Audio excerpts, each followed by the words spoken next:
Narito po ulit ang update natin para sa lagay ng ating panahon. Ngayong umaga po ng September 5, 2025. Sa ngayon po ay patuloy pa rin nakabagat ang weather system na nakakaapekto po ngayon dito sa ating bansa, lalo na sa kanluran. Samantala sa silangan naman po nating bansa ay patuloy po na binabantayan ang cloud clusters dahil may posibilidad na maaari na may low pressure area na mabubuo at kikilos po yan pakanluran patungo sa China na hihilarin ng habagat palayo po dito sa ating kalupaan. Next week, posible na walang habagat na makakaapekto dito po sa ating bansa at sa ating long range forecast. Maliban sa potensyal na LPA ay wala naman pong bagyo na nakikita na tatawid po dito sa ating kalupaan for the next 2 weeks. Pero hindi pa rin inaalis ang posibilidad na maaari na may sama ng panahon muli na mabubuo sa paligid ng ating bansa at ang development ng mga yan ang ating babantayan. At sa lagay ng ating panahon, ngayong madaling araw ay may mga isolated rains sa ilang bahagi po ng extreme northern Luzon, Ilocos Region, Cordillera, ilang bahagi ng Isabela, Nueva Vizcaya, Quirino, Pangasinan, Tarlac, Zambales, Bataan, Metro Manila, Calabarzon,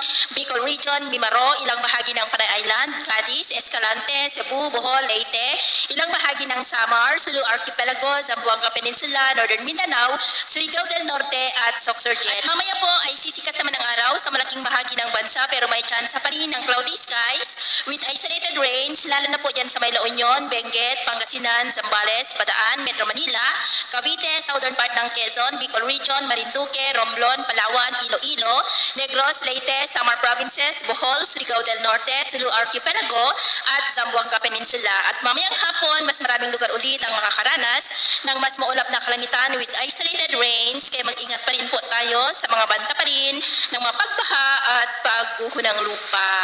At sa atin naman pong mga baybayin, wala naman po tayong nakataas na namang gale warning signals, pero may pag-ingat lamang po kung papalaod tayo para po mas makaiwas sa mga sakunang